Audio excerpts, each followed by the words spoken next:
Welcome to the Sailor Noob podcast, where a superfan and a noob talk about the original Sailor Moon episode by episode. I'm your host, Mikan Hana, joined by my co-host. I'm the co-host and the noob, Caliban. How do I say goodbye to yesterday?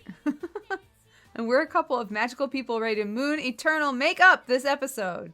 Today we are talking about episode number 172. Ai no Moon Pawa Akumu no Owaru Toki in Japanese. And the English translation, Moon Power of Love, The Nightmare Ends. And the French title, Le Pouvoir Lunaire de l'Amour, quand le cauchemar prend fin. The Lunar Power of Love, When the Nightmare Ends. All right.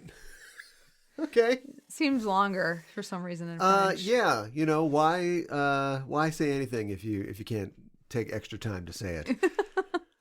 And drop a lot of consonants. Yes. Yeah, all right, that works. Nice. It's got an international flair. That's right. Get the powdered coffee out. We're making this international.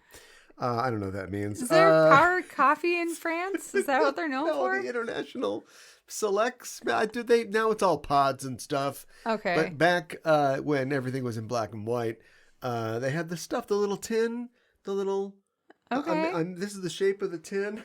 Okay. Sure. It's oval shaped. Sure. And it's a little, we're going to Italy this time. Right? Okay. And, the Italian, the French.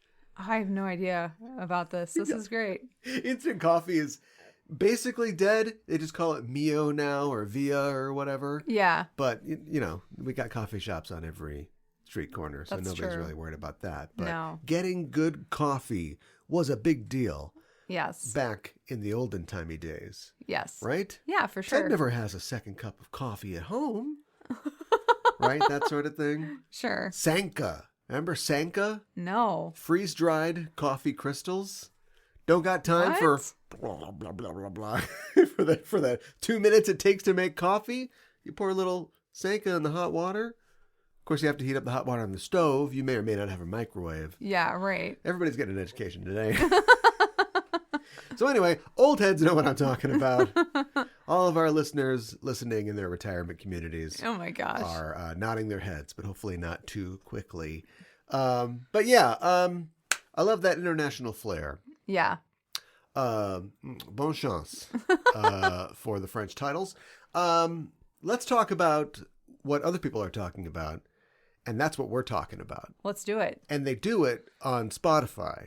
On every episode of our podcast on Spotify, we have a question that's posed for the listener. The question is, what did you think about this episode? And for our last episode, 171, For Love, the Endless Battle in the Dark World, or the Endless Battle in Hell, as we discussed. And listener Anna says, I wish we got more Pluto and Venus. Yeah. Which sounds like a sitcom. It does. Pluto and Venus, right after Perfect Strangers. They are supposedly the leaders of their respective sailors. Where are the training montages? Pluto training Venus to lead. That'd be great. I want to see that. Yeah, I do too. I want to see that. I want to see, Venus is going up the stadium steps. Oh, sure. Up in the kitten heels. Feet are killing her. And then Pluto doesn't have a stopwatch. She's just got all of time. Right? So if she doesn't make it on time, she's like, and then rewinds everything. Back. And then she goes back down the stairs. She has to come back up the stairs again. That's how she's working out, doing her training montage. Oh my gosh. And you have to wear the heels because that's what you would wear if you were actually being attacked and you needed to run. Yeah. Maybe there'd be like some Nike sport heels or something like that. What? Yeah. Something with like a little air support. Little gel more insert. Aerodynamic. Yeah, just be gelling. But yeah, something like your lace up pumps. So thanks for your comment, Anna. Phantom Casual says, let's add Gaston Leroux, speaking of French, and ALW, I think she means Andrew Lloyd Webber, knowing where she's going here. Let's add them to that class action because this episode reminds me of the Phantom's underground torture chamber. Oh my gosh. Keep your hands at the level of your eyes. What? That's what he says. Oh, okay. to Christine for some reason.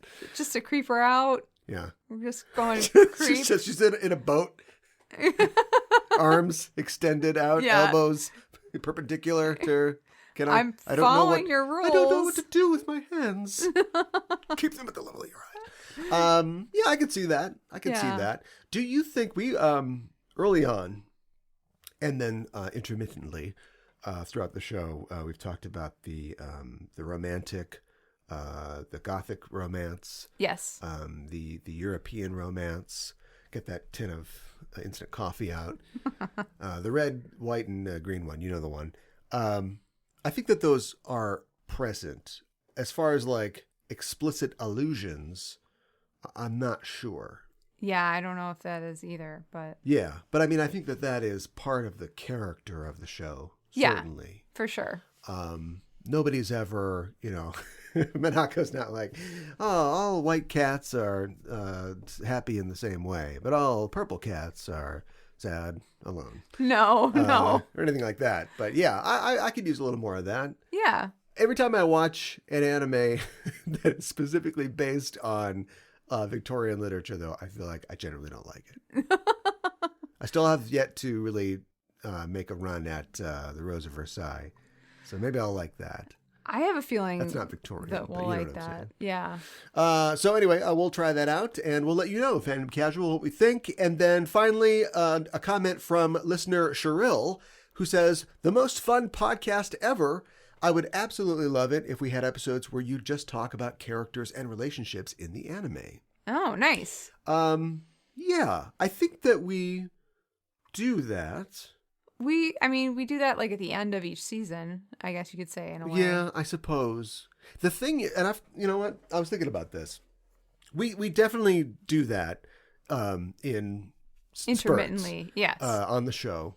We do it a lot more, ironically, on our outtakes feature on our Patreon. Yes, because I feel like when we didn't start this without a plan, but of course, no plan survives contact with the enemy. And so our plan and structure for the show changed a lot.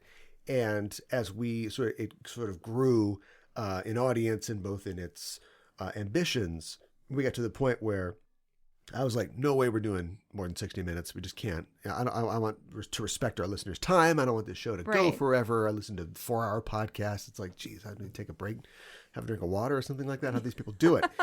And then our first show that was like 61 minutes, and there's just no way. I just couldn't cut it down enough. I was like, all right, there's no way we're going over 90 minutes. Forget about that. Last week was like 105, I think. Oh my gosh. So I do my level best to keep it to 90 minutes every week or around there. Yeah. And a lot of what gets cut out is our discussions just about like, hey, did this character ever do that? Or what do you think about this character and that character? A lot of that stuff ends up in the outtakes. Mm-hmm. Because we're just trying to stay, on task for talking about this specific episode of this anime that we watch. So it's there. I don't know. That might be something that we could do if we could find time to, because I really love that. Another reason that I feel like I can't talk about the characters and relationships is because I don't have all the information. Yeah, right. And part of it is me, the audience watching me discover things in the show, which I guess is fun. Yeah. But I'd hate to be like, what? Why doesn't so-and-so do this and this? Not having seen the last 30 episodes of the show and not knowing what everybody knows that is what happens. Or that's so stupid to think that would happen because of, the last 30 episodes or something like that. Right. Why don't the sailors get into a fight with a singing group that they actually really like? And then, what a dumb idea that would be. Oh my gosh. So I feel like I can't talk about that kind of stuff. Episode 201, if there is an episode 201, you'd be 6 hours of me going, oh man, and then this character should have done this. And why do these characters never hang out? You never see Naru and Makoto hanging out. Like, that's what's true. That, Yeah. Are we bad show because we don't do that enough? I don't think we're a bad show. Oh. You wanted me to say that we were? I didn't want you to. But I just want the possibility, the potential to be there, that we can always improve, right? Well, for sure. We could always improve. That's definitely true. All right. Well, thanks, Cheryl, for giving us a complete existential nightmare. Oh, No, come on. I'm just kidding. But we really do appreciate that you like the show, and keep listening, because we'll, as we get closer to the end, be talking a lot more about the characters and the relationships on the show, for sure. Yes, for sure. But thank you for your comment. And listeners, if you want to leave a comment answering the question, what did you think about this episode? You can do it on your Spotify app, or by going to Spotify on any listening platform of your choice. What did you think about this episode? Let us know. So, Cal, can you tell us what happens on today's episode? Can I? Can I keep from enjoying it too much? I mean, yes, I will tell you what happens in this episode, especially what happens at the end. Nice. But we have to get to it first. Of course. One more flight of stairs. And then we get to go to Dairy Queen. We open on a close-up of Mamoru's golden eye as Sailor Chibi Moon shakes his catatonic body and urges him to snap out of it. We're in the throne room of the Dark Queen Nehellenia, and as Sailor Saturn stands with her glaive pointed at Nehellenia's face, the queen says, "It's useless. No matter how you call to him, he will not awaken. You can't free him from the curse without removing the piece of mirror deep in his eye. Why did I tell you that? There isn't anything I can even do for him now. Ha ha ha." As Chibi contemplates this, she doubles over and begins flickering in and out of existence again. Nehellenia laughs and says, "Did you girls think that you could win by yourselves? You are the final pieces I need to torment the White Princess." White Princess, that's the one with Jodie Comer in it, right? I think so. Yeah, I haven't seen that one. I've only seen White Queen. Yeah, with, me too. Mission Impossible lady in it. Yeah. Nehellenia, too, seems to flicker as her image fades, and Saturn realizes that she's pointing her glaive at a mirror that shows first her own reflection, then a can of whoop-ass, as the mirror releases a blast that throws Saturn to the ground. Over by the throne, Chibi continues to plead with her father-uncle, saying, "Please wake up! Your dream is to always be with Usagi, right?" But Mamoru remains silent, as Chibi still continues to fade.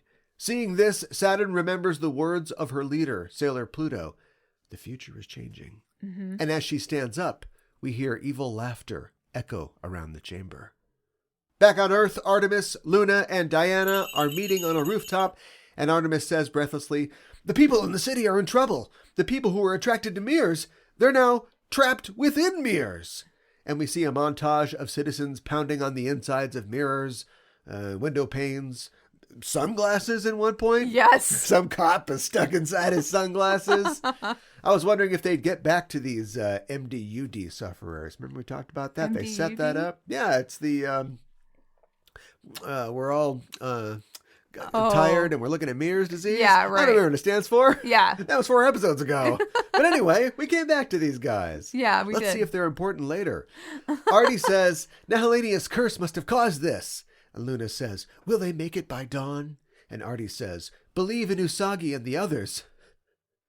This has to end soon, right? Believe in them. Believe in the writers. We cut to Usagi, who is still dragging herself across the bramble-covered stairway to Nehellenia's castle.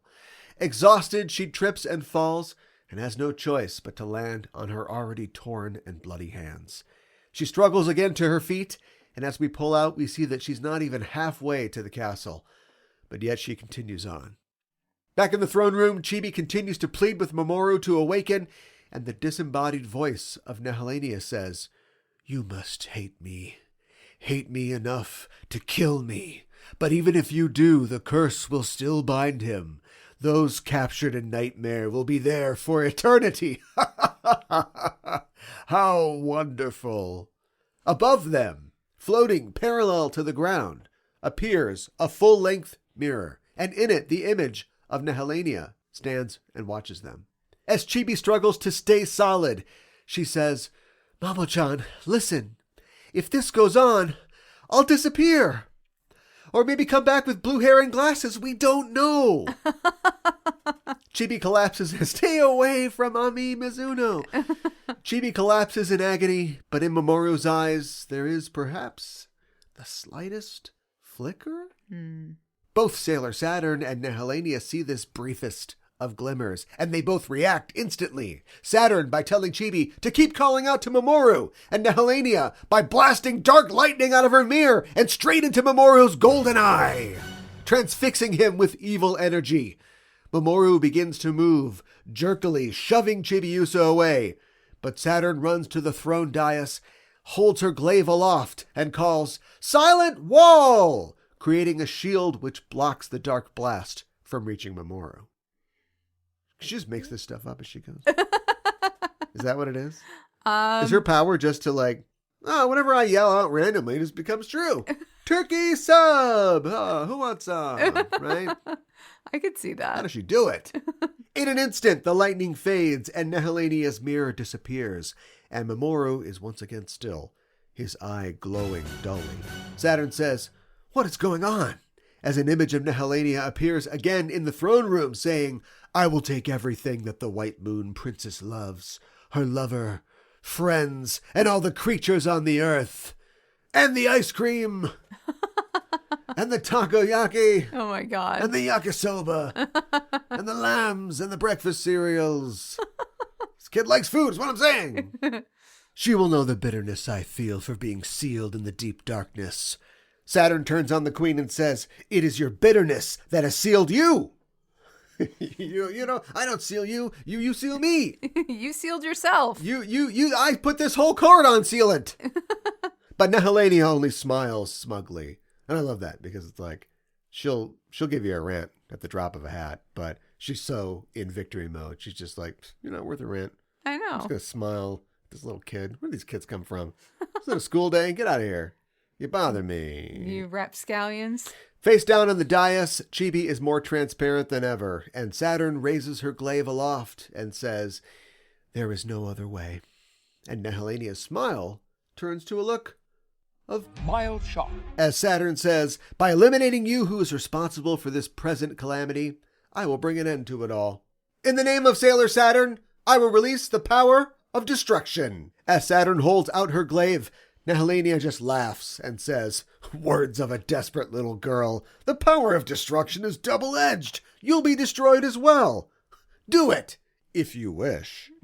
This is a double bluff. It is. She's like, "Oh, you can't do anything. You're all going to die. I'm going to kill us all." Yeah, right. What if I killed everybody? What about that? Do it. I will do it. Go on, do it. Good luck trying to bluff a nihilist. Although, Nehellenia is also a narcissist. Both. So this could go either way. Yeah. She's like, go ahead, kill me. I love me. Please don't kill me. Saturn says, "That is the mission that I accepted." So yeah, it is bluff versus bluff. Yeah, She's it ready is. to go. I want to die. No, I want to die. Well, Nehellenia starts to think that this little goth chick might be slightly more hardcore about self-harm than she is. "I'll see your evanescence and I'll raise you Cocteau twins." Oh my god. Nehellenia says, "You fool. Do you intend to die too? Why waste your own life?"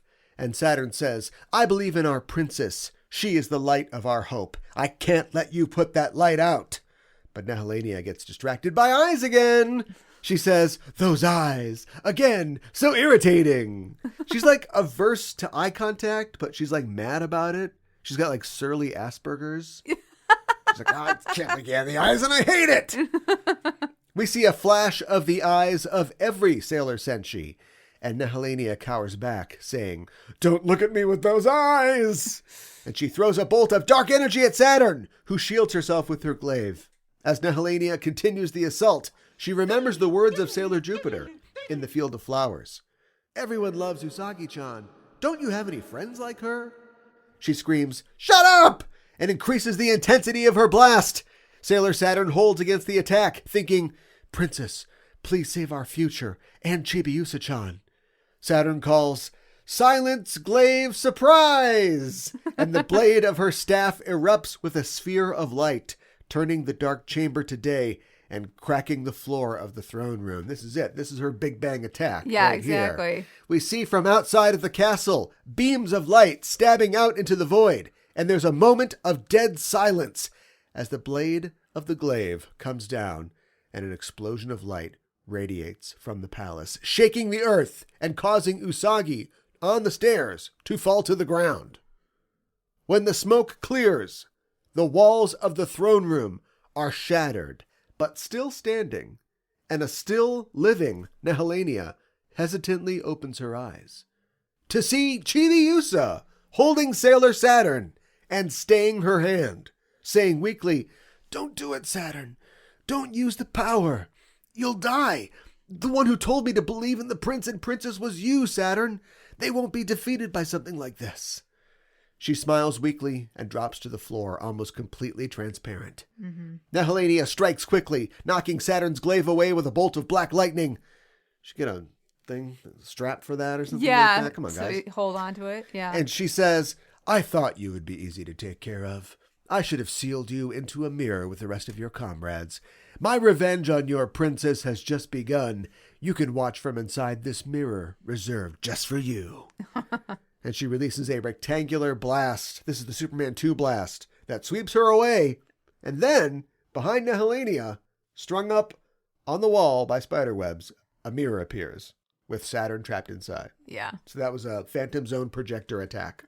Yes. One by one, the mirrors containing the remaining Sailor Senshi also appear, as Nehellenia says, "I will show you all how helpless your princess is." Nehellenia wears a smile of triumph on her face, but we hear, "Nehellenia!" And the queen turns to see Usagi, torn and bloodied, stumble into the throne room, collapsing onto the threshold. Nehellenia says, "Welcome, White Moon Princess. I applaud you for reaching my palace, but you're a bit late. Those who fell under my curse are now trapped in my nightmare." Like the audience. We went through some thorns too. Yeah, we did. She sits on her throne, absently stroking Mamoru's head, as she says, "Soon it will be dawn, and they will never awaken." Usagi sees Chibiusa lying prone at the foot of the throne and rushes to her side and takes her ghostly form into her arms. Chibi says, "Usagi, I couldn't save Mamo-chan." She takes Usagi's hand weakly as she says, "I'm okay, because I believe in you." She puts her head against Usagi and says, "Your chest is warm." Usagi desperately calls Chibi's name as, in a shower of glittering light, Chibi disappears completely. Usagi is rocked with sobs as she calls Chibi over and over. Peppy eye catch song, not now! As Usagi clutches herself, racked with grief, Nehellenia says, "How pitiful. That girl, the fruit of your love, has disappeared. Feel sorrow! Grieve! This nightmare will continue for all of eternity!" Can I do anything? Is there something that I can do? Can we write letters? Put them in a time machine? Can we get the hand of the animator to reach in here and just pencil erase this lady? Yeah, Frizz that would be Freeling great. style? Yeah. All right, wise guy. Where am I? Just a duckbill left? I can't believe that Gainax got death threats over the end of Evangelion, but nobody blew up Toei headquarters over this. Maybe it's the audience. They didn't know they could be so mad about They're not murderous and antisocial. They didn't know they could be mad. They didn't know they could be mad. They were just sad. They were just sad. They were intended to be saddened by this. Yes. And they did it. Yeah. What happened now? Now an artist does something or doesn't do something, and the public's like, "Kill them!" I can't imagine, she's riding high right now, Taylor Swift. Yes. But at some point, she'll do something to piss off her fans, right? Possibly. It'll tear her apart. Yeah. But I don't know what she has to do. She likes football now. People Yeah, are like, right. "Yeah, yay, I like football too." So, that's, man, if we could only all just Taylor Swift it. Harness our Taylor Swiftness. I'm Swifting right now. Yeah, right. I can do no wrong. Usagi says, "What did Chibiusa do? What did she ever do to you?" But Nehellenia says, such lovely eyes. Here we go. She says, "Do you hate me? Gonna cry? Then hate me more. Do you know what's behind you?" Is it your question? Usagi turns to see her friends trapped within their mirrors. As Nehellenia says, all the comrades that followed you fell into my trap. You are the only one left. Usagi takes in the sight of her captive friends as she says, why do you do such terrible things? And Nehellenia says petulantly, everything I've done is for revenge upon you, to make you feel the solitude that I did. How is it? Hard? Painful? Hard and painful? From the past to the present and even in the future, you have been loved and nurtured by people. I can't stand it! We see Nehellenia's mirror, the original one from Sailor Moon Supers, that used to be in the Hall of Mirror. Right. And the other side of it was in the Mirror of Hall. That's right. As Nehellenia says, before I got that mirror, I was in solitude. And in the mirror, we see Chibi Nehellenia? Yeah. Oh, hell no! First you had to erase her, now you gotta take her place. We hear the chanting of Nehellenia's subjects saying, our beautiful queen, Nehellenia-sama. As Nehellenia continues, despite high respect from my followers, no one shared my happiness and sorrow. I endured solitude all that time, but the mirror saved me. And we see little Chibi Hell put her hands up on the glass of her mirror. She says, the mirror promised me everlasting beauty. And in the mirror, we see Lil Nehellenia's eyes glow golden. Once again, we see a view of Nehellenia's court and her followers as she says, without friends or loved ones, I was my own friend. I was the one that I loved. The one who shared happiness with me was myself forever. I was released from loneliness. I won over solitude. So I have to be beautiful forever to prevent myself from going back into that solitude. The house I live in, the car I'm driving, I depend on me. She says, I needed the mirror of dreams as you need friends. Nevertheless, the White Moon Princess sealed me away into the cold darkness. And we see Nehellenia in her mirror falling into the dark moon as she says, after losing the mirror, I only had myself in the loneliness. Can't you understand? And she leaps up and blasts Usagi with dark power, throwing her to the floor. Nehellenia fires over and over again as she screams, I'll make you crawl like a bug. And Usagi is tossed like a rag doll across the chamber until Nehellenia's fury is spent. She says, at last my revenge will be complete. She advances towards Usagi's prone form as she says, this long-lasting grudge will be complete. She grabs Usagi by the throat and holds her up as she cries, die! Suffering in agony! Usagi struggles to breathe in the queen's iron grip, but as she looks at Nehellenia with tears in her eyes, the Dark Queen is taken aback, saying, stop! Stop looking at me with those sympathetic eyes! Stop it! And she squeezes harder, but Usagi's gaze never wavers. Nehellenia says, damn you! Stop it! And begins throttling her with both hands, but still Usagi refuses to look away. Nehellenia screams, stop! Once again as she flings Usagi to the floor. As Usagi gasps for air, clutching her throat, Nehellenia says, don't look at me with those sympathetic eyes. Hate me! Curse me! Detest me! But Usagi says tearfully, if I were you, I couldn't live alone. I couldn't have endured solitude like you did. Nehellenia says, don't talk like you know everything. You can never know my solitude. Usagi says, you may be right, but if you keep doing this, nothing will change. You must take revenge on only me. Give back my friends, please. It'll be fine. My friends will understand. They'll become your friends. She closes her eyes and smiles as she says, now take revenge on me. Usagi imagines the tearful faces of her friends trapped in their mirrors as she waits for her destruction. Nehellenia says, then as you wish. But behind her, a golden glow begins to fill the room. We see Mamoru's tear-stained face as from his golden eye, the shard of Nehellenia's mirror emerges and shatters. and he begins to regain consciousness. Seeing this, Nehellenia says, "Impossible. Does this mean my curse is broken?"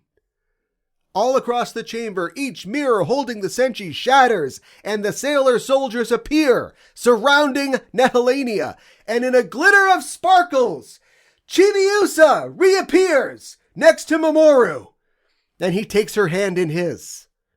Usagi cries tears of joy as the Senshi say, "You can still make it before the dawn." Usagi says, "If we unite our power, then surely she can start over again." And Nehellenia is like, "Oh, what's up?" As the Senshi close their eyes and bright light streams down into the throne room, Nehellenia unleashes blast after blast into each Senshi. And when her lightning arcs towards Mamoru and Chibi, he throws himself in front of the blast, becoming Endymion in the process. The Senshi are unaffected. Nehellenia cowers in her fear, surrounded by her enemies. The gems in each Senshi's tiaras begin to glow brightly as Nehellenia hears the voices of the Senshi say, "Don't be frightened. You're not alone now. Anyone would become cold being alone so long. Open your heart. You can surely atone for your sins. Have courage. Believe in yourself. And believe in us." And Chibiusa says, "Believe in my mommy." Mm-hmm. Usagi's brooch begins to glow and changes into a different brooch. Yes. All right. Ka-ching. It's got unfurled wings as Usagi herself is transformed into the winged form of Eternal Sailor Moon. And she says, "You can feel it, can't you?" There has been an awakening. Have you felt it? Everyone's hearts, the powerful energy we've gathered for you. Usagi holds out her rod, which becomes a staff, and a beam of light radiates out of it to the heavens as she says, "Please remember your real dream when you were a child." Nehellenia seems like she's in a dreamlike state, as she says, "My real dream." The beam of light from Usagi's staff hits the orb of the dark moon in the sky, which begins to change, the darkness receding, and moonlight spills down as Nehellenia says, "That's right. I was looking for my friends." Tears well up in her eyes as she says, "I wanted friends who could truly understand me. Can I start over again?" We see the image of Nehellenia's mirror of hatred and selfishness shatter, and Nehellenia herself disappears as the room goes white. And it fades in to Nehellenia's throne room, her original throne room. Very fancy. Yes. As little Nehellenia awakes on her throne, surrounded by her courtiers. She says, "Was I sleeping?" And her attendant says, "Yes, for a moment. You must be tired, my queen. Please rest in your room." Nehellenia gets up off her throne and begins to leave, before she stops and asks, "Can someone sing me a nursery rhyme?" Her attendant says, "It would be my pleasure." And Nehellenia smiles as we cut to the Sailor Senshi, standing under a bright sky, looking up at the bright new moon of Nehellenia's future. Mamoru says, "It's over." No, it's the beginning for her. Chibi says, "I hope she'll be happy." Sailor Moon looks up thoughtfully before saying, "Oh, Jupiter." And she holds out her hand. In it is Jupiter's rose earring. And Usagi says, "Thank you." Mm-hmm. As we pull out from this scene, we hear Luna say, "Usagi and the others seem to have made it, haven't they?" And we didn't do anything. Yay! I wanted to claw somebody's face. And Artemis says, "A dream is only for the night. In the morning, a new day begins." But as we cut to a view of the Earth from space, we hear deep female laughter and see the luminous curtain of the Northern Lights hanging over the scene. Mm. Hug it out! Yeah, Oh, they did beat her with love! they did. It's like a Madeleine L'Engle novel! Oh!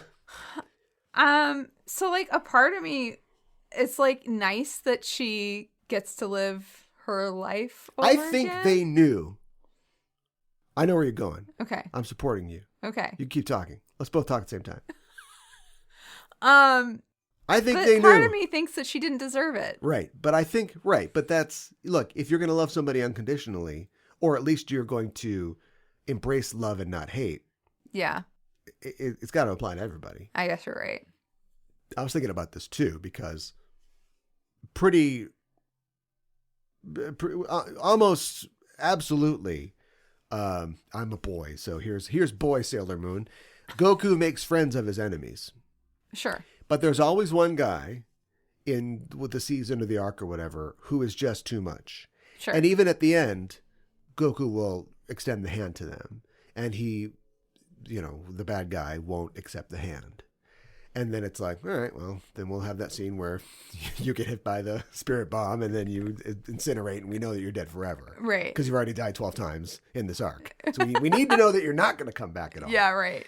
And, it's like with Frieza, basically, even at the end, Goku's like, well, you're really badly hurt. Let me heal you. And he's like, thanks for healing energy. I'm going to use it against you. And it's like, all right, blow up with your planet, asshole. I don't know what to tell you. We tried. Yeah. And not to spoil the end of Dragon Ball, skip ahead 20 seconds if you don't want to know, but even the worst person in the world, Majin Buu, gets another chance. Sure. As far as Goku's concerned. Sure. And that is, I know there's more shows after that, but if that's, the exclamation point on what Toriyama wanted to say, that's what he wants to say. Yeah. And so Sailor Moon takes it even farther. And I agree that it feels like she shouldn't get it. Yes. It feels like she should die in a fire. Yeah. But I think that they anticipate that by just cutting out. The Akashi sisters, we get to see them open their Avon shop or whatever it is. Right. And maybe we go back there once or twice. Mm-hmm. But I think they know, all right, we begged the indulgence of the audience.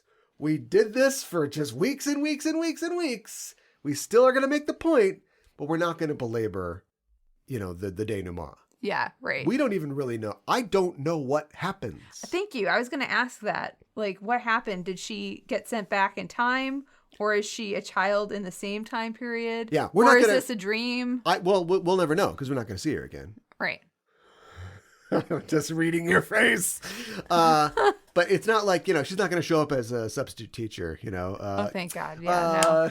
Miss Haruta is sick, boys and girls. So this is Miss Nehellenia. We're not going to see that. No. And that's fine. But I don't know what happened. They turned her prison, because the black hole is her prison. And I know at this point we're in like a dream world, we're in another dimension. We're not really in reality. So what are they even doing?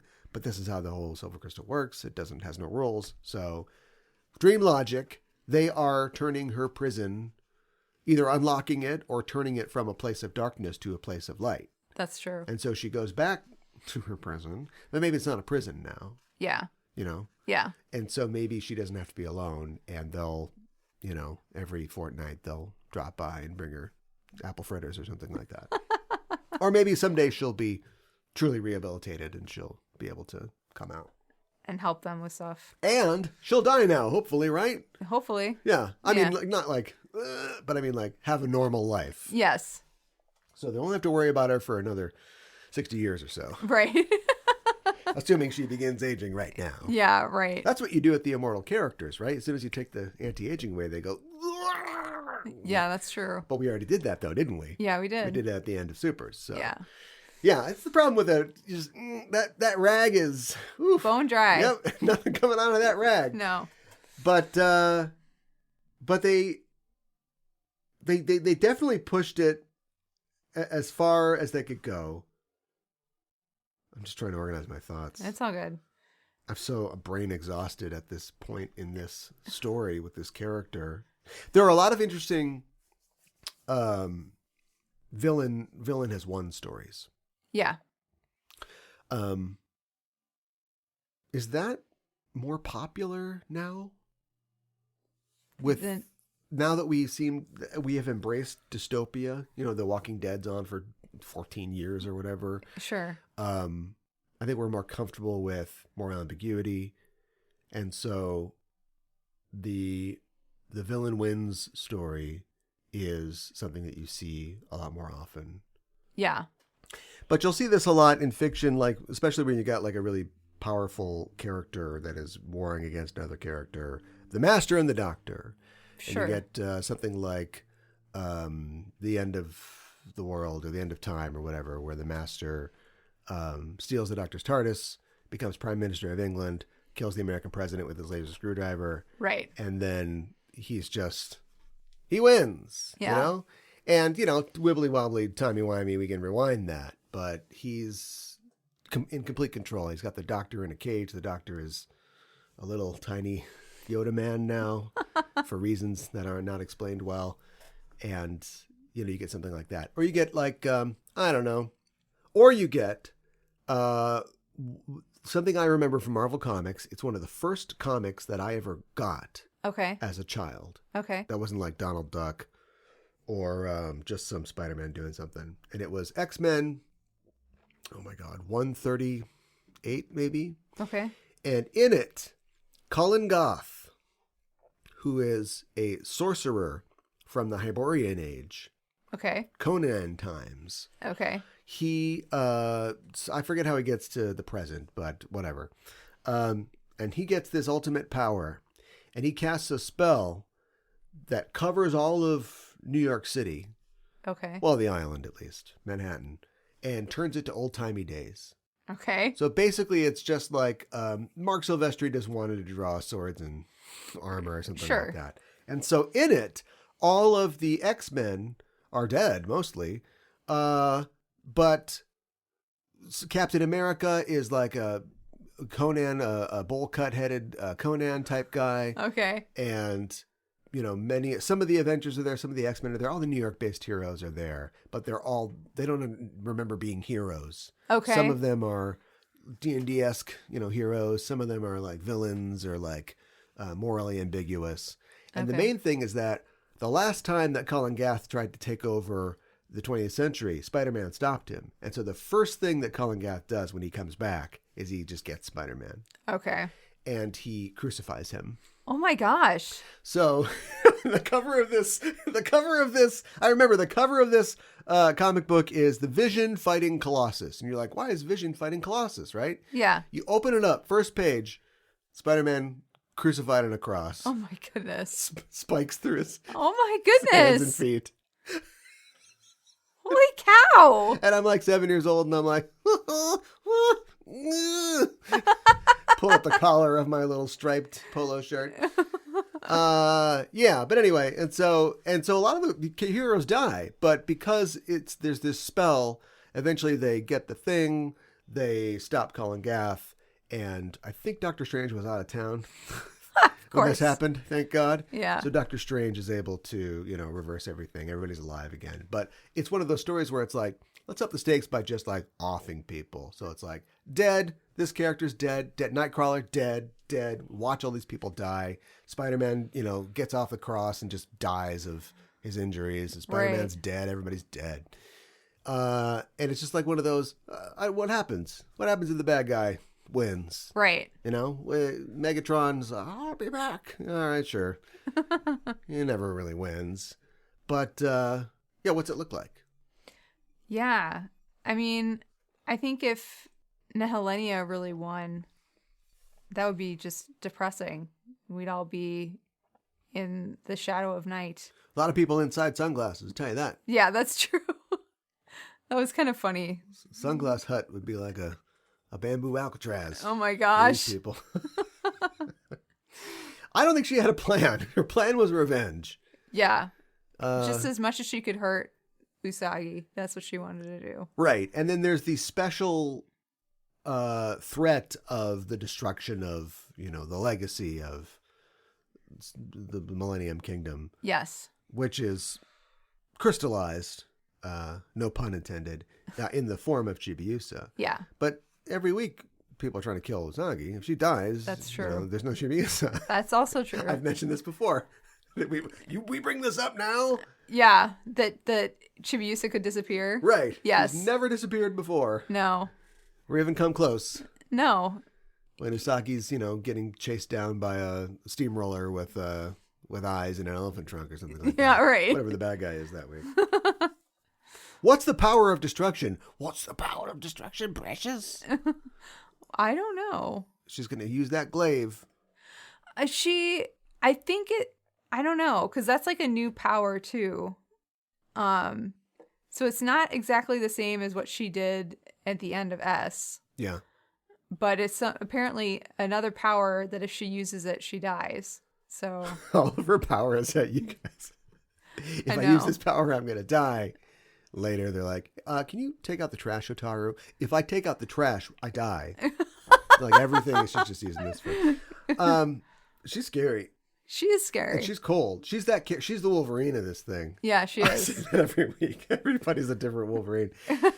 But she's like the character who's like, we got the bad guy. Boy, they've done a lot of bad things. Yes. We got him down, right? They're in handcuffs. Yes. It's like, so what do we do with the bad guy? I don't know. What do you think? Blam, blam. Look over. Saturn has just shot the bad guy in the back of the head. Yeah. And she's like, we don't have to worry about the bad guy anymore. You're welcome. It's like, we don't, get the rule book. I don't think we do that. Whoa. That's not something that we do. But she's just like, yeah, I'll kill you. You'll die. Yeah, Pretty much. yeah, it's in the charter. I knew about that. That's fine. Yeah. I mean, she is such a badass because she can say that so, like, convincingly, and like well, maybe every team needs a Saturn, because maybe we did love this last chick to death. Yeah, we did. But like, whether or not that was an option, Sailor Moon would never be like, put two in the back of her head. She would never. No, she doesn't make that call. Absolutely not. She never makes that call. No. So I don't know. Maybe we need a Saturn. Maybe we do. Yeah. You signed the Patriot Act, didn't you? No, I did not. Or maybe this is a foil for which we can see how important Usagi's forgiveness is. I think that's a really good point. Right. Yeah. But somebody's going to get two in the back of the head someday. Yeah. We And gotta be careful. We're going to be like, whoops. Gotta be careful. Maybe we shouldn't have had one of those. Maybe we didn't need a Saturn. Oh. You have a Saturn around. It was a matter of time until you use the Saturn. I suppose you're right. I'm not talking about a car. I'm talking about a Sailor Saturn. Maybe maybe things start to look like Saturn-shaped problems. Oh my gosh. Right? Just throw Saturn in there. The next thing that shows up, it's like, oh, maybe we just have Saturn kill Take herself. care of it. Wow. Can she kill things without killing herself? That's a really good question. I don't think that she can. I feel like. Okay, so she's like a honeybee. Yeah. She's like, I got this stinger. Come on. If you use your guts will be ripped out. If you use the stinger, you'll die. Like, I'm ready for that. That's the deal I made. Come on, let's sting somebody. Come on. Oh my goodness. I will say one more thing about the episode. And of course, we're not going to do a 0.5 episode, but we'll be kind of talking about this entire arc. Yeah. When we review this episode, I guess. But I will say that it was a long ass walk. I feel like Usagi going up that bridge with the brambles. Right. But getting to the point where an act of humility and forgiveness and pathos makes everybody cry, and the tears wash the sliver out. Yeah, right. Yeah, screw you. That's good. That is good. I'm angry at how impressed I am by that. It infuriates me how good that is. Have you ever gotten a splinter in your eye before? Yeah, of course. Really? Yeah. You know what they tell you to do? What? Blink. Right. Or get some Wash it Visine. out. Wash it out. Yeah. Yeah. It's a foreign object. What gets it out? Tears. Water, tears. Yeah. It's Yeah. a metaphor. Yeah. Look, it's a simple metaphor. It's a literal thing that's in his eye. Yes. But it also, represents, I don't know, corruption or something intrusive coming in. And so, what could we do? She could cast a spell, and or Saturn could, use her glaive. Visine power, But instead, Usagi, this whole thing is about emotions. Usagi evokes these emotions in these people. She feels this pity for this character. People, are touched by her sacrifice. It creates tears, and it literally and also metaphorically gets the problem out. It removes the thing.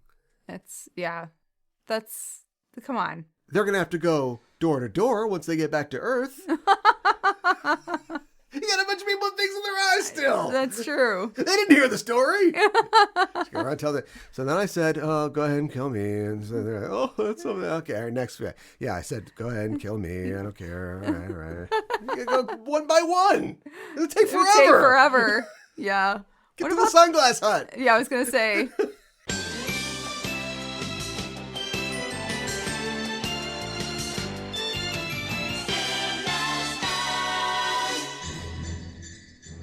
All of you relax. This is a matter of inconvenient timing, that's all. Rebooting the podcast was inevitable. This is simply the beginning.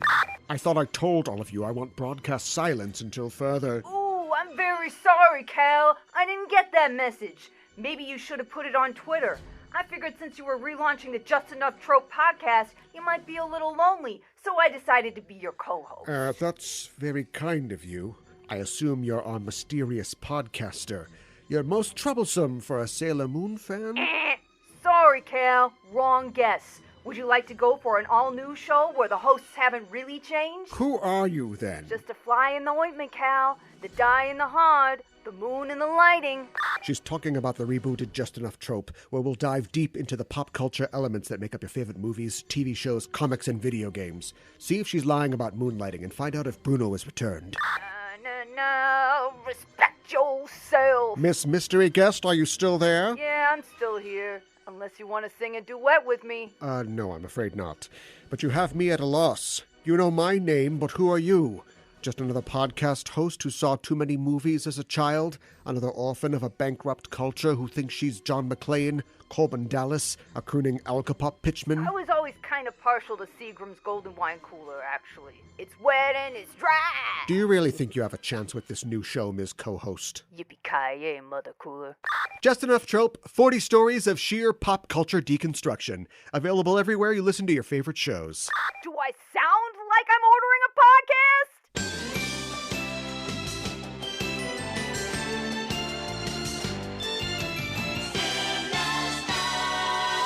Today for Kyoro Kyoro Miru, or Curiously Looking Around, where we talk about elements of Japanese culture within the episode, we're going to be talking about Nihon Shoki and Tsukuyomi.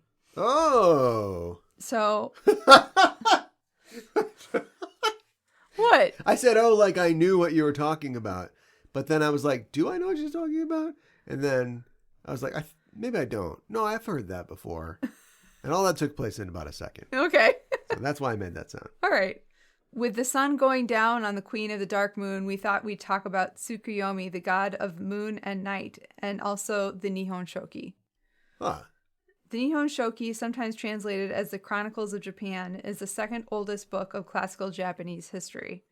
The book is also called the Nihongi, or Japanese Chronicles. It is more complex and detailed than the Kojiki, the oldest book about ancient Japan, and has proven to be an important tool for archaeologists and historians, as it includes the most complete and enduring historical record of ancient Japan. And a mythological record. Exactly. Although, if you're a Japanese person of a certain era, you're like, same thing. Yeah, right. Empress Divine.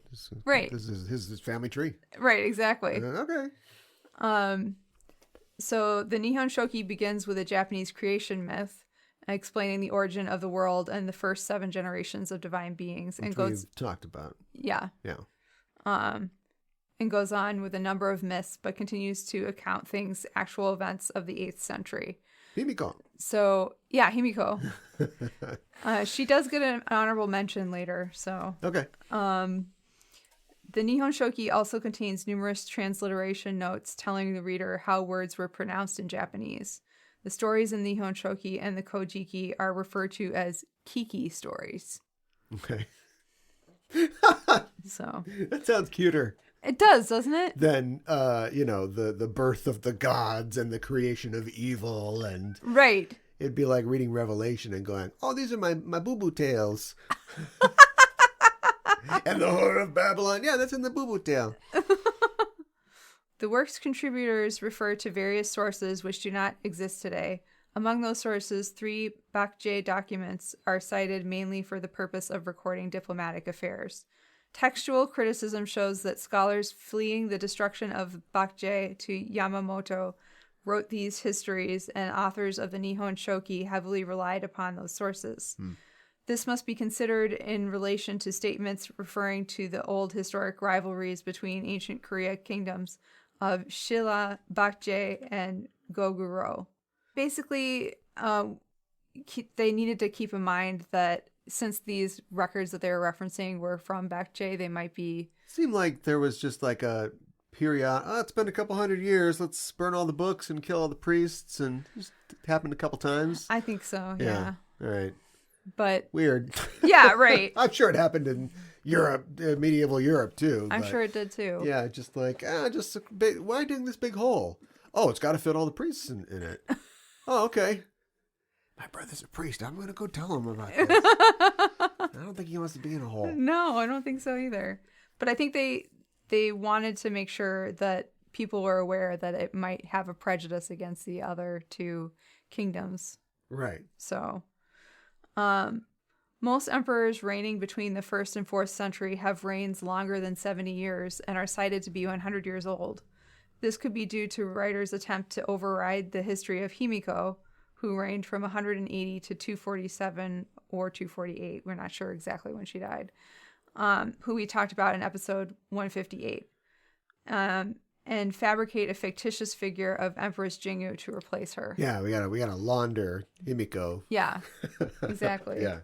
So instead, she was a very obedient empress named Jingu. Yeah, right. Check out episode 158. Yes.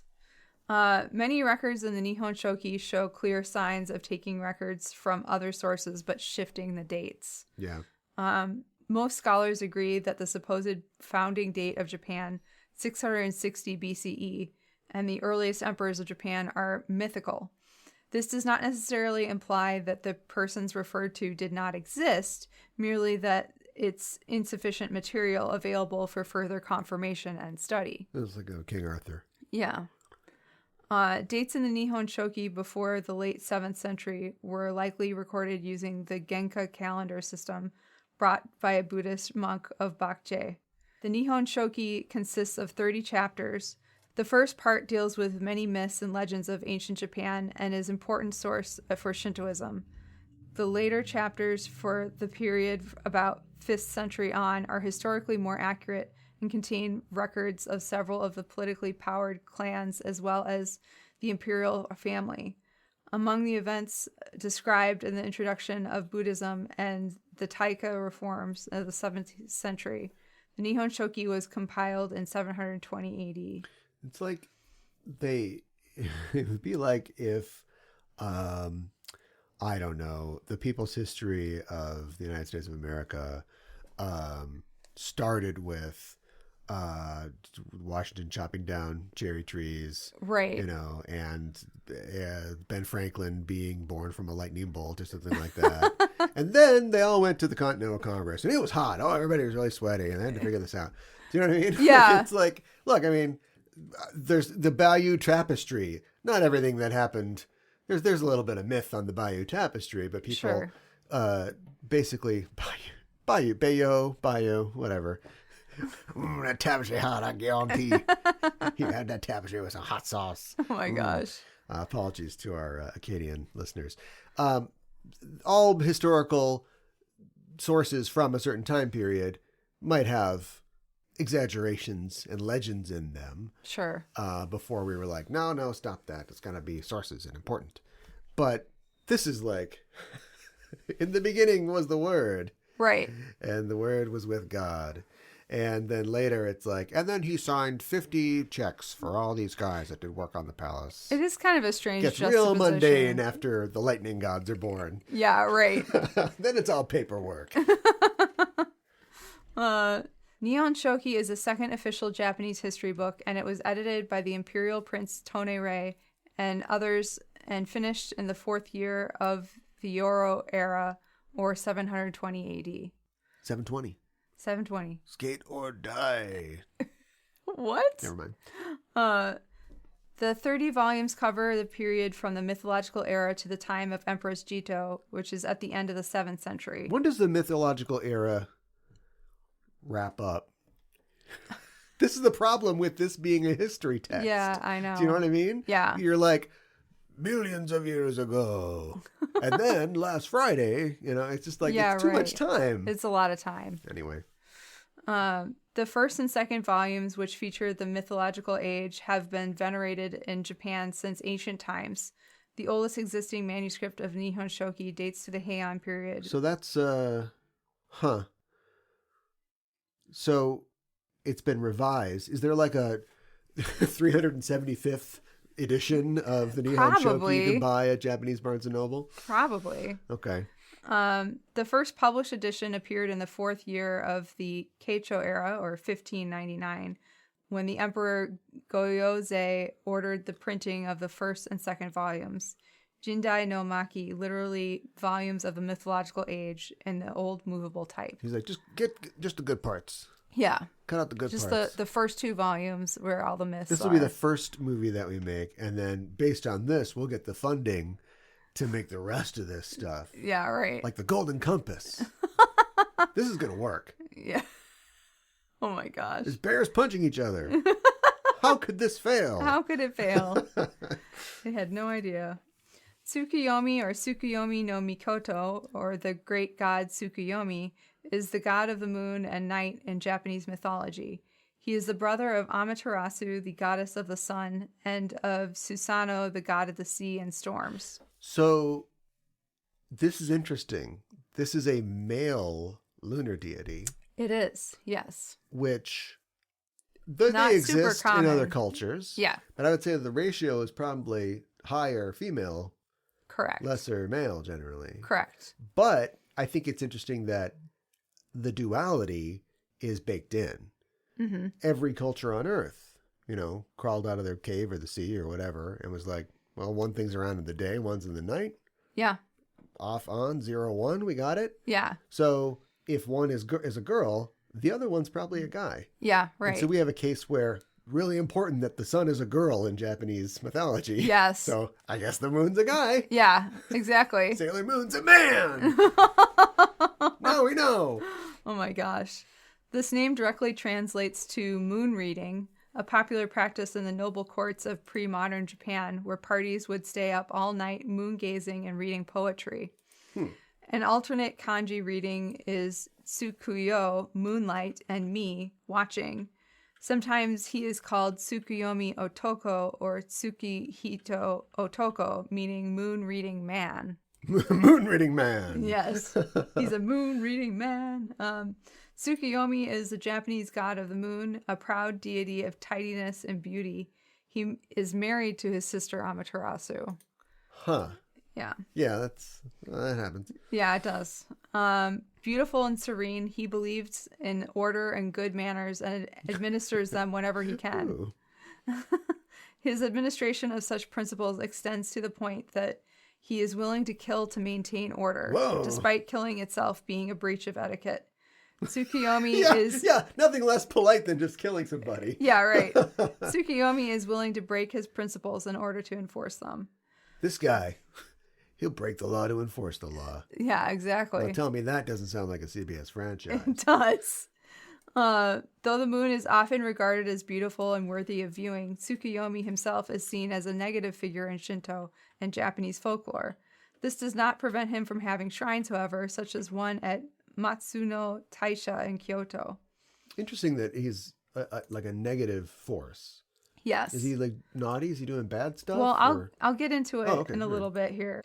Tsukuyomi and his siblings Amaterasu and Susanoo were born of the purification ritual Izanagi underwent following his ritual in Yomi. Tsukuyomi married his sister Amaterasu, though it's unclear if he is the father of her children. According to some interpretations, Tsukuyomi may be the forefather of the Japanese imperial family. However, this is not commonly held belief. Huh. I'm going to tell you the story of how it became day and night, that they were separate. Sure.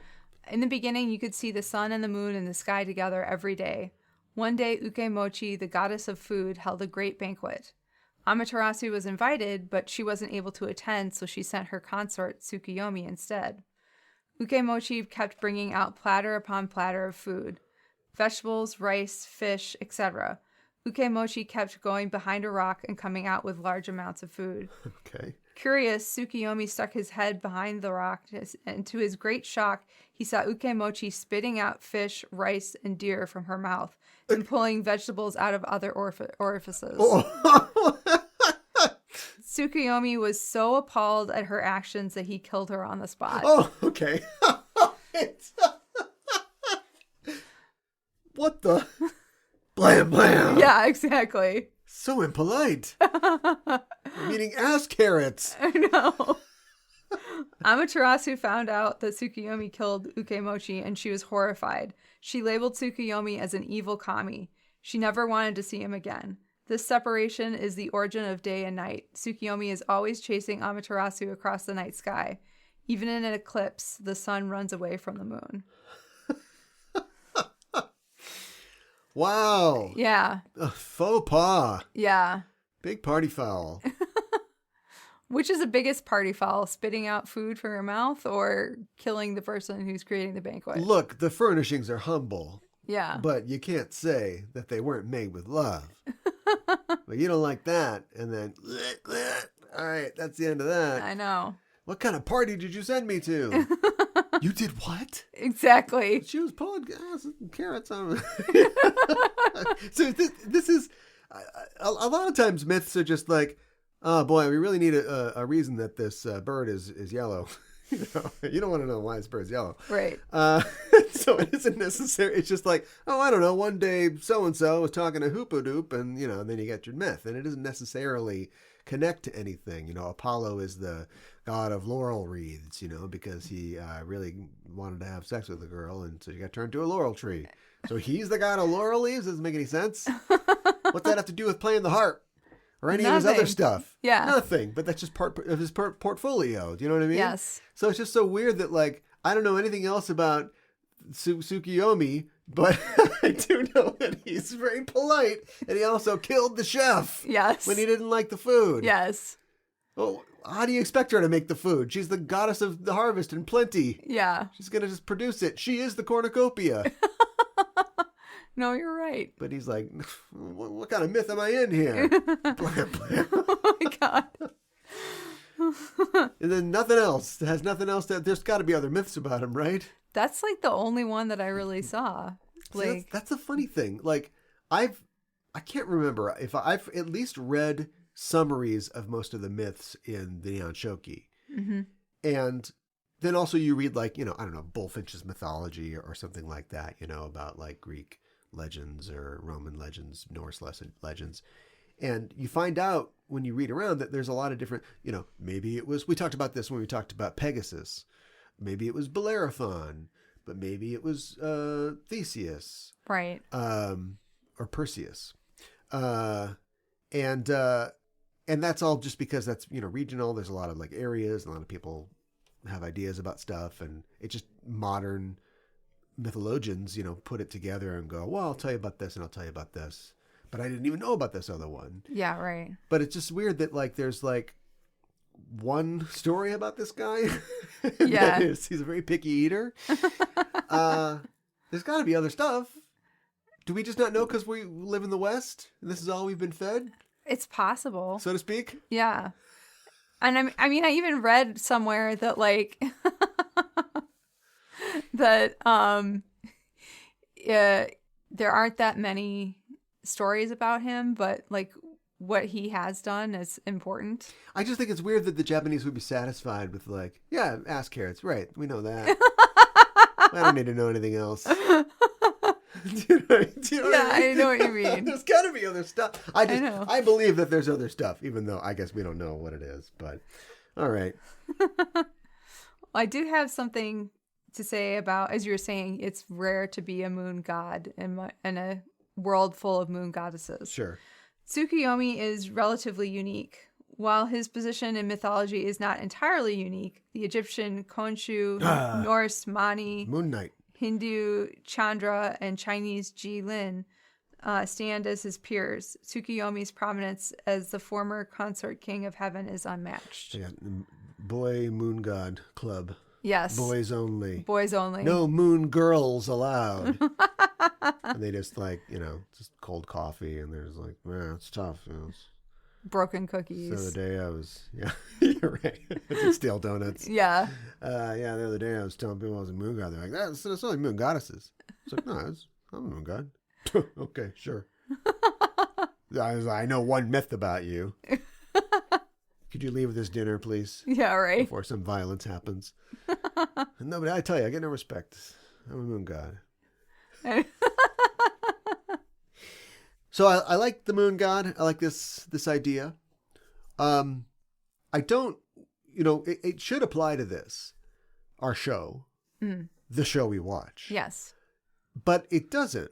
In what way? Well, there isn't a lot of direct mythological stuff. Now, in 200 episodes, where you've got, well, not the last 7 or 8, but when you've got a goofy monster that comes in, you got to come up with things to make the monster. Yeah. And so sometimes you got a lady and she's, oh, this is kind of like the Amaterasu. She's got a sun on her hat or something like that. Right. So they do that sometimes. But Sailor Moon is not very Japanese mythology. She's very Western astrology. Yeah.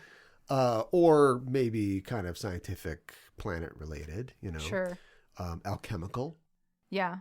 Those all The rocks and stuff like that with the bad guys. right, but also they're symbols. Mm-hmm. And so but it's not like, oh, and therefore she is gets her power from the goddess of the moon or the god of the moon or Amaterasu or Izanami or something like that. Right. You kind of left that out. Yeah, they did. That's maybe part of the whole. There's a reason we're playing like tango music in this. It's like there are other anime that are really digging into this. Oh, Naruto is pulling his eye out because that has to do with the Japanese ninjas of the something or whatever. Right.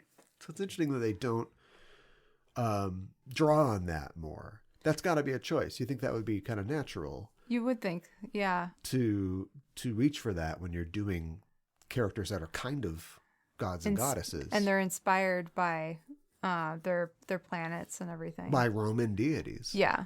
Yeah, I think that's kind of interesting. So I wouldn't say that like Nehellenia is representative of the moon god or anything like that. Right. But there is a figure in Japanese mythology that she kind of reminds me of. Who's that? And since we'd better do it now, I can't remember if I've talked about this or not, but it's Amatsu-Mikaboshi. Okay. Who is the evil star god. Okay. Of Japanese mythology.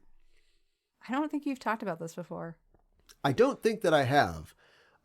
She was basically born, or he.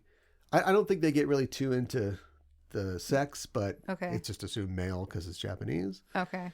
But it's the shadow of Izanami. Okay. Like her alternate form. Okay. And it was born of like hatred and desire for revenge on the goddess Izanami. Okay, well that sounds like Nehellenia for Doesn't sure. it? Yeah. Yeah. And it's not an idea that's like held up, that's that's solidly in the Nihon Shoki, like an Amaterasu or a Susanoo or something like that. Right. But it's just more like this primordial god that is all about chaos and revenge and hate and all this stuff. And so it's like, it kind of made me think of, it seems kind of similar. It does. And it's also a figure that stands kind of outside of the literal family tree of Japanese gods who are like all related to each other. Right. A figure from earlier on. And then that made me think, oh, who does that sound like? Yeah. Satan? Or Satan, yeah. Right? Yeah. A figure who was there at the beginning And then you've got all the angels and all the oops and the saints and all going down. But you got this one guy who's like, no, I'm over here. I'm doing something else. Yes. And how they think that Mikaboshi, got star in their name. They do. Might be related to, the observation of Venus or the evening star. Huh. Which is a similar proposed origin of the idea of Lucifer. Oh, really? Whose name means light, the morning star. Oh, right. So two civilizations on the other sides of the world from each other. And I'm sure you could see this in other, South Hemisphere civilizations, mythologies. But the idea of, what's this guy doing? This really bright guy. You're not the sun. You're not the moon. Why are you out here? And immediately people think, putting on airs. Proud. Not up to anything good. Yeah. It's too proud. Yeah. Why can't you be, dim, a little twinkle like the other stars? So it like forms into the idea of this figure. So I thought that was neat. That's like the closest thing. I mean, sure, like there are figures that will kill a chef. Yeah, right. Amatsu-Mikaboshi is seen as this sort of like, it's like the closest they've got to like a Satan. Yeah, right. They don't really have like a Satan necessarily. There's demons. Yeah. And there is like negative forces and underworld. Evil kami. Yeah, evil kami. Yeah. But this is like the closest they've got to like this primal god of like chaos and revenge. Huh. That's really interesting. Which is like their Satan, which is connected to their morning star. I just thought that was really interesting. And then you think about that in terms or connection to Sailor Moon. You've got a Millennium Kingdom. Yes. You got everybody's shiny, happy people. Yep. And you have one figure that's on the outside, like the envious figure, who's cast out into the darkness. Yes. Come on. I know. I'm going to start looking for T2 parallels because we got the Jesus and the religious. Yeah. We locked it down. Definitely. Yeah. What an interesting character that just sort of like sat around for most of her time in the show. Well, we'll get a chance to talk about her in a little bit. Eyes and I know. Guys and guys. I hate your eyes. She hates everybody's eyes. Not an eye person. No. Nobody look at me in the face. Nobody make eye connection with me. Yeah, that's fine. Nobody look at Nehellenia. Yeah. Everybody pretend she's not there. Ugh. Itadakimasu with Usagi. What did Usagi eat in this episode? There's no food in this episode.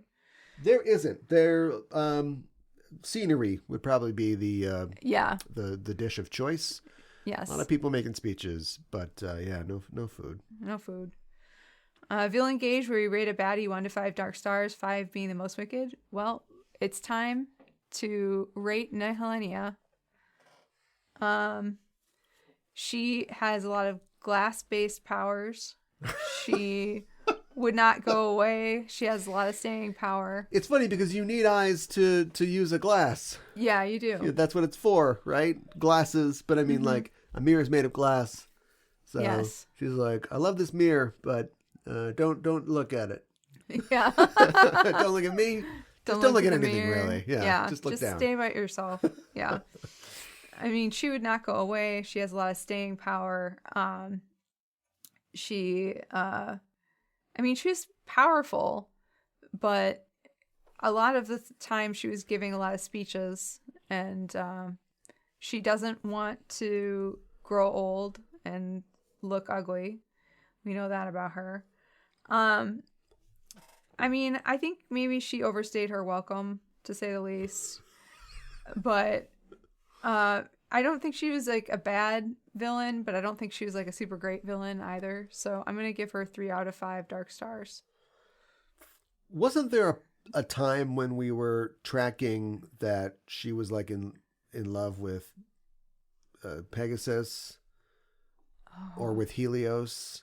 Yes, I think so. And she was what gets me about Nehellenia is, and at this, I haven't done the math, but at this point, other than Professor Tomoe, who was just a shadowy figure, for the whole first part of his thing, other than maybe him just being around at the beginning and ends of things, she's probably the villain that's been around the longest. Probably. Who has had like the most screen time or the most lines or the most scenes that were about her. Yes. And despite all that, there's just, you're right. There's just nothing. I feel like there are interesting setups that were never delivered on. Yes. When you think about, and I always talk about how like Professor Tomoe is like, he's like, evil ding dong. Hold on. Yes. Oh, I'll sign. Oh, sure. Cookies. Okay, back to the lab. Like there's things going on. He's got like 2 different lives. Then we learn that he's a tragic figure, and then he's going to try to help out. Yes. And all this other stuff. And they pack all that into however many episodes we're actually dealing with him, and he's not just laughing at the beginning and end of something. And she's got such interesting hooks. She has this connection to Silver Millennium, arguably was part or a sister kingdom. Yeah. I think like a sister kingdom kind of sort of thing. Right. She's a moon person. They steadfastly refuse to explain or examine any of this. Why is this show so allergic to its own mythology? I don't know. Like the most important episode, at least for that, is like when Usagi talks to, the Obi-Wan Kenobi, Queen Serenity, and she gives her the whole thing. Yes. And we're like, oh my God, what? I thought these were just kids running around in tutus. And then after they drop that becomes part of the fabric of the show. And we talk about how she's the princess and, this little pink goblin comes from somewhere. But it steadfastly refuses to engage in. Do they just think that little girls don't care about this kind of thing? I don't know. In the reboot that we keep talking about that we're going to make happen by force of will, every single episode there'd be a flashback every other episode. They would be just set in that time period. Sure. We'd have a whole different cast, and we'd be doing things there, and they would do things that would affect the future, and we'd have 2 different timelines, and they just don't care about that really at all. No, they don't. And I find that strange, but then I didn't watch a lot of shoujo anime for girls in the 90s. Sure. Maybe they just don't care. But I feel like Magic Knights of Rayearth is really digging in on some of this mythology in some of these episodes. I think that they do. So that is disappointing to me. Now, I take the show for what it is, the same way that Sailor Saturn takes her oath to mean kill yourself with a drop of a hat. Yeah. And take everybody with you. So I wish that they did something with that, but that's not Nehellenia's fault. But that being said, there are these juicy hooks to Nehellenia's character that aren't explored, I think, in an adequate way. Oh, sure, when things slow down or when she's got everybody trapped in a mirror, she'll take 20 minutes and tell you something that happened to her one time. Right. Or we learn the origin of the ghost clowns, the Dead Moon Circus or whatever. Right. But we keep getting these enticing flashbacks and these ideas that this could be really important. And her end is important as well, because they could just destroy her. They could. But it seems important to them to redeem her. Mm-hmm.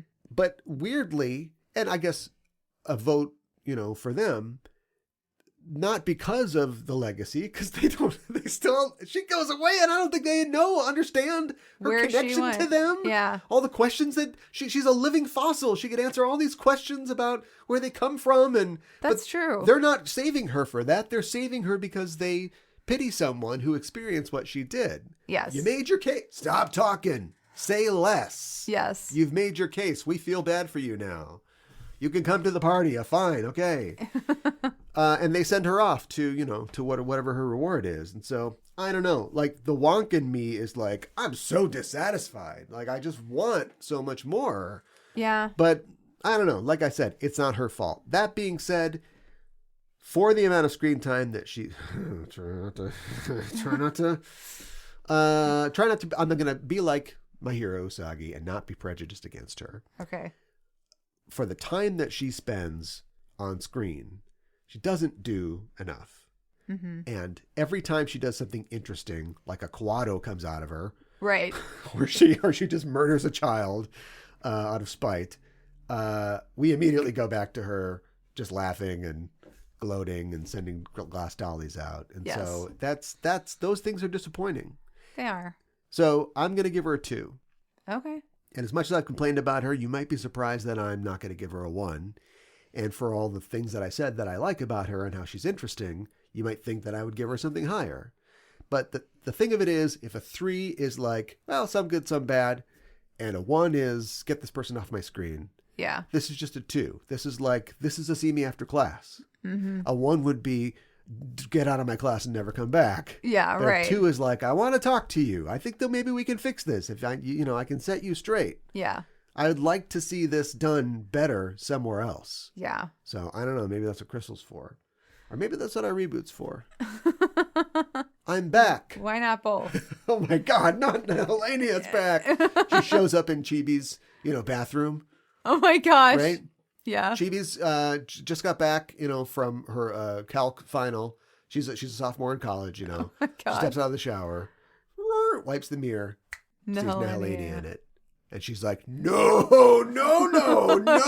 She's like, wait, listen, I've got to tell you.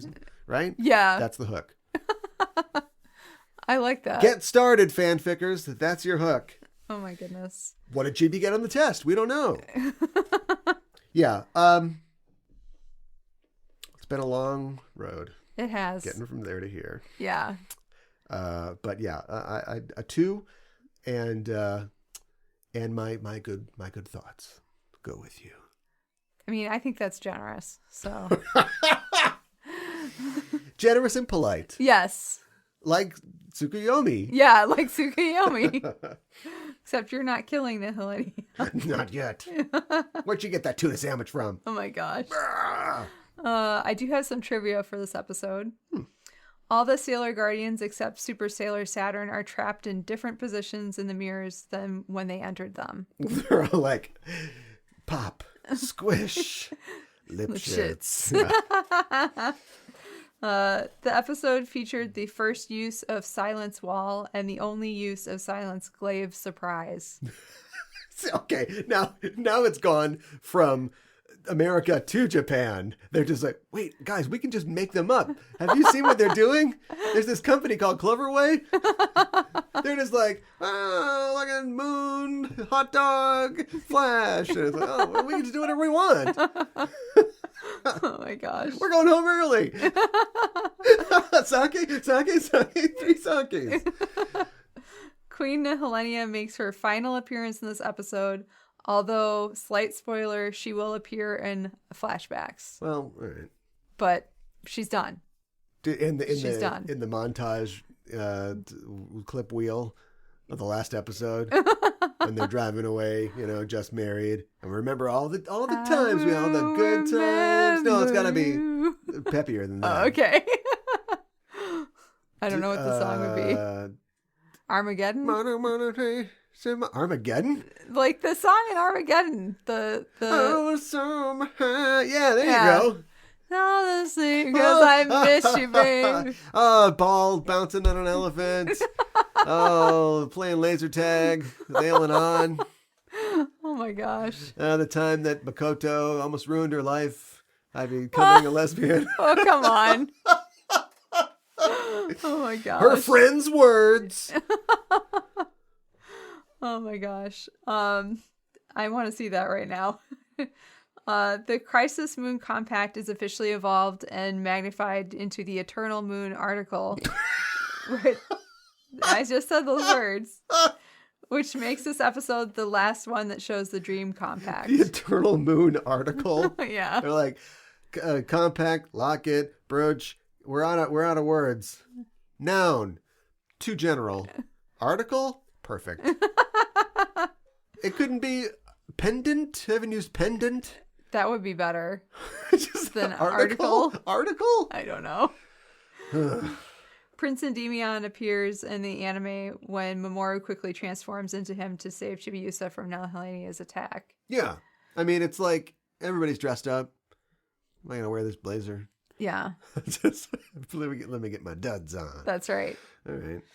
Now we're up to our rating. I like how Chibiusa stops Saturn from totally using her Silence Glaive power because she doesn't want her to kill herself.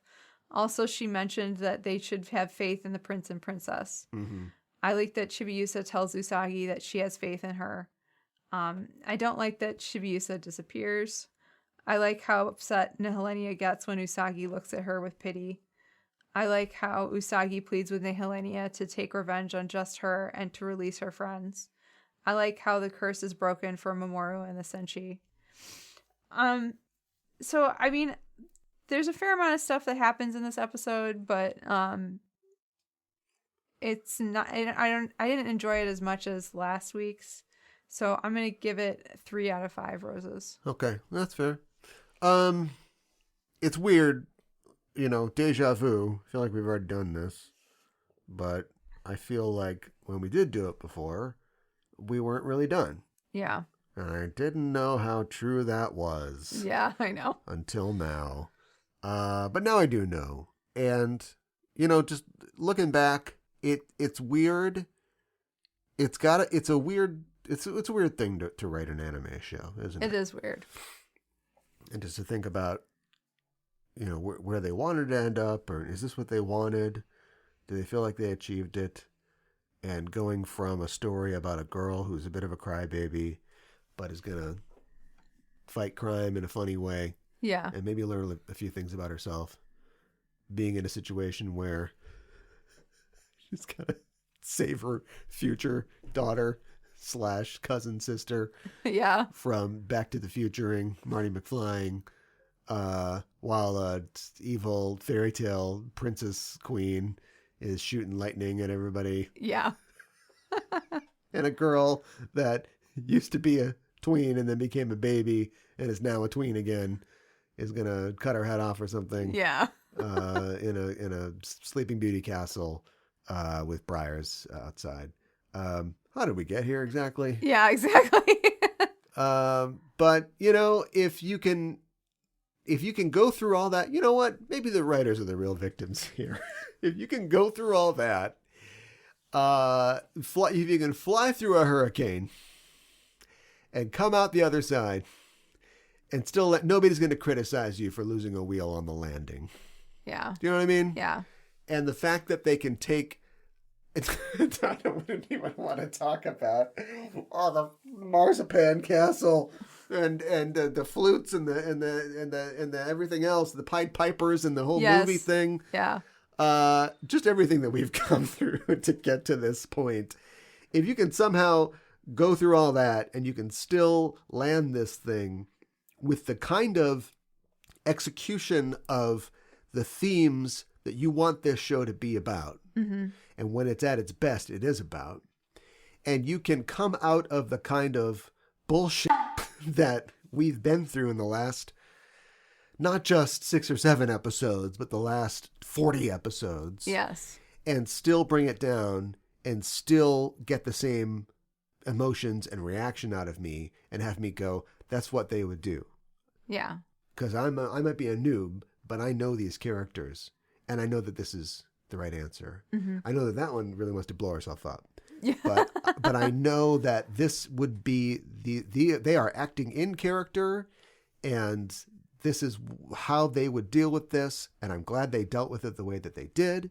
And I feel like they didn't sell themselves out. It would be easy to give in to despair and to loss and sadness. And they, just proved again that they are exactly the people that should be doing this. Right. It would that all of our heroes could be as strong as these girls are. Yeah. You have to, that's why you watch, right? Yeah, for sure. You have to appreciate that. So I didn't give my rating. So I would give it 4 out of 5. Okay. At this point, I couldn't give it a 5 out of 5, right? I've Right. complained too much. It just wouldn't make any sense mathematically. But yeah, I think a well-deserved 4 out of 5. Nice. And I am ready to be done. We did it! Da, da, da, da, da. I do think it's interesting, though, that, does Nehellenia, again, it's so infuriating. She probably knows the up, down, A, B, start cheat codes of all this. She's seen these powers before, right? Yeah, you're right. So I like when Saturn's like, I'm going to blow us all up, look out. the power of destruction. And she's like, oh, ho, ho. But to use the power of destruction, it will destroy you too. How does she have that information? I don't know. Or is she just like, a fellow suicider, eh? You've Takes got one to know one. You've got an Evanescence album in your flip folder, I'll tell you that. Because right away she's like, oh, you're going to blow. Oh, but you would be killed too. Exactly. So how does she know that? I don't know. I think it's something like that. I think that she, maybe she'd get a 5 if she could counter their powers specifically. Or she's like, you used to hold the glaive a little higher or something like that, right? Yeah. She knew who the Outers were, right? I think so. Yeah. Yeah. So something else. Like, they never really explain who the Outers are. No, they don't. I mean, every kingdom needs a time lady on the payroll. Yeah, that's true. And then, a lemon juggler and, you get the whole thing. Got it all together. They do. My English title is Celebration Queen Bye. Queen Bye indeed. Would that we all were Queen Byes. My title, no songs this week, just a simple expression of where we are at this point, having completed finally the Nehellenia saga. And so my title is Safely in the Rearview Mirror.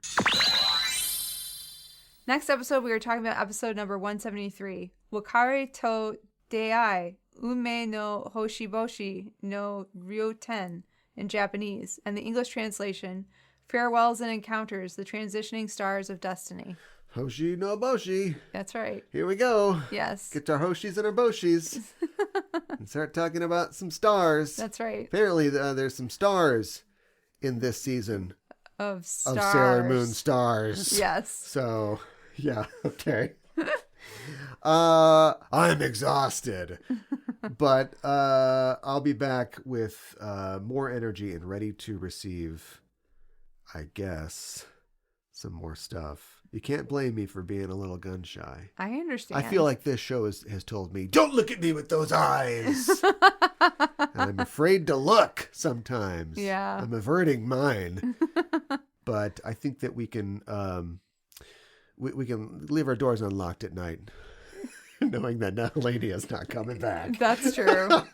Oh my goodness. But that's okay. That's okay. I'm ready for new things. Me too. We have a new thing on our Patreon. We just started a show called Nausicast, Yes. a podcast about the works of Studio Ghibli. Every week, Mika and I will be going through, from top to bottom, everything that Studio Ghibli has ever touched. Mm-hmm. Specifically, the films directed by Hayao Miyazaki, Isao Takahata, and some of the other directors that worked on Studio Ghibli films. And not just that, we are looking at the background of Studio Ghibli as well. The roots of creators like Takahata and Miyazaki. Where'd they come from? Yes, exactly. They were working in the Toei mines. I'll tell you where they came from. Yeah. But what did they make when they were there? And how did it influence them and get them to create the particular vintage of anime film that Ghibli produces? Yes. Not solely for the fact that the movie that the podcast is named after, Nausicaa, is not a Studio Ghibli movie. No, technically not. But we weren't not going to talk about that. Of course. And it started a discussion about, well, wait a minute, what is and what isn't a Studio Ghibli film? And did the values and the craft that went into Studio Ghibli films start before Studio Ghibli became studio? I think the answer is yes. Well, don't give it away. They have to listen to the show. Okay. So that is available right now on our Patreon, as well as our other Patreon offerings. If you're interested in hearing Nausicast, or my Revolutionary Girl Utena show, or outtakes from the show, or us just watching old animes and telling you what we think, all that's available at patreon.com/Sailor Noob. Check it out. Well, that's our show for this week, and the Name of the Moon will be punishing you next week with another episode of Sailor Noob. Don't look at me with those eyes!